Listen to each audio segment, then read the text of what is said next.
Somewhere in a lab in Nanjing, a team of chemists sprayed two invisible layers of polymer onto a plain white t-shirt. But that shirt could suddenly shrug off ketchup, chili oil, and soy sauce using nothing but a splash of tap water, no detergent, no wash cycle, no washing machine at all. Stay with me, because by the end of this video, you'll understand exactly how a spray-on coating tricks water into forming a shield around every fiber, and why researchers think this could quietly gut the reason a washing machine exists in the first place. Think about what a washing machine is actually built to do. It fills a drum with water, dumps in detergent, and agitates everything for 40 minutes so the chemicals can chase dirt off your clothes and drag it into the drain. That's the entire job, and it's barely changed since the first electric washing machines showed up over a century ago. Bigger drums, smarter sensors, steam cycles that promise deeper cleaning, but the same core method underneath all of it. A team out of Southeast University and Nanjing and Jilin University in Changchun looked at that whole arrangement and asked a different question. What if the fabric itself refused to let the stains stick in the first place? If dirt can't bond to the fibers, you don't need 40 minutes of chemical warfare. You need a rinse. Western clothing brands have tried a version of this before, spraying stain guard chemicals onto fabric at the factory to make it water and oil resistant. But most of those coatings lean on a chemical family called PFAS, nicknamed forever chemicals, because they don't break down in the environment or in the human body. California, Vermont, and several other states have already moved to ban PFAS in textiles, with more restrictions landing across the US and the EU through 2026. The industry that built stain resistance is now being legally forced to walk away from the chemistry that made it work. The Chinese team's coating doesn't use PFAS at all. It's built entirely from charged polymers and water. Here's where the mechanism actually gets interesting. The researchers, led by Chongling Cheng at Southeast University and Dayang Wang at Jilin University, built their coating out of two polymers that carry opposite electrical charges. One is called PDADMAC, and it's positively charged.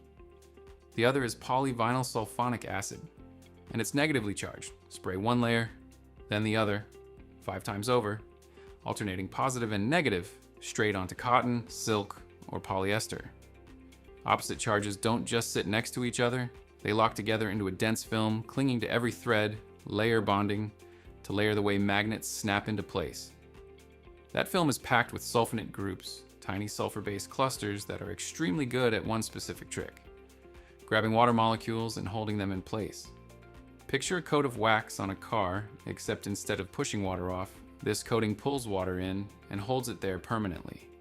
The coating doesn't repel water the way a raincoat does. It hoards it, building an ultra-thin, continuous layer of hydration across the entire surface of the fabric, something the researchers themselves nicknamed molecular water armor. Oil, food residue, and grime can't get a grip on a surface that's already occupied by water at the molecular level. The stain never bonds to the thread underneath. It just sits on top of that hydration layer, waiting for a rinse to carry it away. That's the theory. Here's the test. The team soiled coated fabric with ketchup, chili oil, soy sauce, even engine oil residue, then ran 2 comparisons side by side, a full detergent wash against a single rinse of plain tap water on the coated fabric. In the published results, the coated fabric matched or outperformed the detergent wash on the exact oily stains that are usually the hardest to lift out of cotton or polyester. And this wasn't a one-time party trick you only get on a fresh shirt. The coating survived more than 100 wash cycles without losing that hydration shield, holding up on both slick synthetic fibers and absorbent cotton, 2 fabric types that usually behave completely differently under the same treatment. A lab result that only works once as a headline. A lab result that still works on cycle 101 as a supply chain. The testing didn't stop at ketchup and engine oil. The team also ran the coated fabric against bacteria and the fungi responsible for that stale odor smell that clings to workout clothes no matter how many times you wash them. The kind of grime a normal rinse barely touches because it isn't sitting on the surface, it's growing into the fibers. The hydration layer that keeps stains from bonding does the same job on microorganisms, denying them a dry, textured surface to colonize in the first place. A rinse that removes soy sauce and a rinse that keeps bacteria from taking hold turned out to be the same rinse, which is exactly the kind of overlap that makes a lab discovery worth funding at scale instead of filing away as a curiosity. If you're new here, this channel tracks exactly this kind of move. The moment a Chinese lab quietly solves a problem. Western appliance and textile brands have been engineering around for a generation, without anyone in Ohio or Stuttgart noticing yet. Subscribe if you want to see the next one before the appliance aisle catches up. Now follow the number that actually threatens the appliance industry. Researchers estimate the coating cuts, the water, electricity, and time spent on a laundry load by roughly 80% because it replaces one full wash cycle, plus 4 separate rinse cycles with a single rinse. Whirlpool, Samsung, and LG have spent years marketing washing machines around efficiency ratings, water sensors, and eco-cycles that shave a few percent off consumption per load, competing over decimal points on an energy label. This coating doesn't shave the machine's water use down. It removes most of the reason the machine needs to run that long in the first place. A device engineered to optimize a 40-minute wash starts looking overbuilt the moment the fabric is doing the cleaning before the water even reaches the drum, a shrinking argument for owning one in its current form, sitting inside a lab in China right now as a coated sample on a rack, years ahead of anything on a store shelf in the US or Europe. And it isn't just the machine makers exposed here.